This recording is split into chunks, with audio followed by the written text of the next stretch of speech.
Question number 4. A 0.2 kilogram stone. A 0.2 kilogram stone is held 1.3 meter above the top edge of a water well, which has a depth of 5 meter. The stone is then dropped into the well, taking the reference point to be at the top edge of the well. You have to determine the gravitational potential energy before it was released and when it reaches the bottom of the well, change in gravitational potential energy, and lastly the work done by gravity. Alright, so now so sekarang ni the question already tell us that the reference point is here. So reference point ni, apa benda ni? This is where you determine whether the H is positive ataupun negative.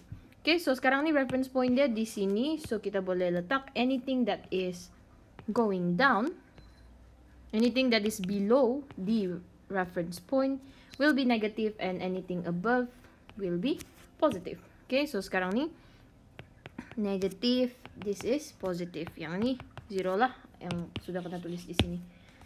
Okay, so the gravitational potential energy we can just use before it was released. So before it was released, it is initial lah. So that is mgh initial. Okay, so initially the stone is at 1.3 meter above the reference point. So that 1.3 meter is our initial height. So it is positive because sekarang ni they are above this reference point. I'll just label this as your reference point. Okay, so bila kamu come across a question yang ask about this, you can first do a reference point lah. Kau declare reference point tu di mana dulu. Okay, so sekarang kita bolehlah substitute. So M is 0.2, 9.81, 1.3. So dapatlah the gravitational potential energy before the stone is released to be equal to 2.55 joule. Okay. Next, we have to calculate the potential energy, gravitational potential energy, when it reaches the bottom of the well. Okay, so sekarang ni, that is final lah. So the height yang kita akan ambil is gonna be negative 5 meter. Sebab sekarang ni, the depth of this well is 5 meter.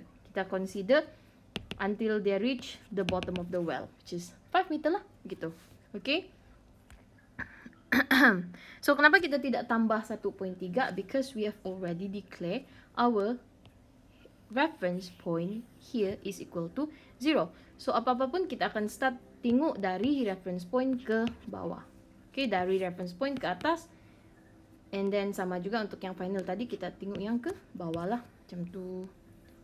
Okay, so that is 0.2, 9.81, negative 5. So, you will get negative 9.81 joule. Okay, lepas tu dia suruh cari pula the change in gravitational potential energy. That is just U final minus U initial. Okay, so kamu akan dapat jawapan dia negative 12.36 joule. And then, lastly, we have to calculate the work done by gravity. Okay, the work done by the gravity. So work done by gravity is mgs cos theta. So sekarang ni apa ni dia tanya apa? From the stone, okay? So sekarang ni kita punya mg is gonna be here. Okay? Lepas tu kita punya displacement di mana? Kita punya displacement starting from here up till down. So this is our displacement. Okay, sekarang ni the angle between S and MG is 0 degree sebab sekarang ni dorang parallel. Okay, so remember kalau untuk work done, if it's for work done, you don't have to consider the reference point sini pula. Tiba-tiba kamu guna 5 meter je, sedangkan sini ada 1.3 meter. Please note that is just for energy, gravitational potential energy ni sekarang kita sudah kita letak satu reference point. Reference point ni supaya kita dapat tahu whether it is positive atau negative. Tapi untuk work done kamu akan tambah dua-dua ni lah, 1.3 plus 5. So dapat 0.2, 9.81, 1.3 plus 5 cos 0 degree equal to 12.36 joule. Okay, so maksudnya kamu punya work done by gravity sekarang ni is positive 12.36 joule, whereas your gravitational potential energy is negative 12.36 joule. Okay, so that is the solution for question number 4.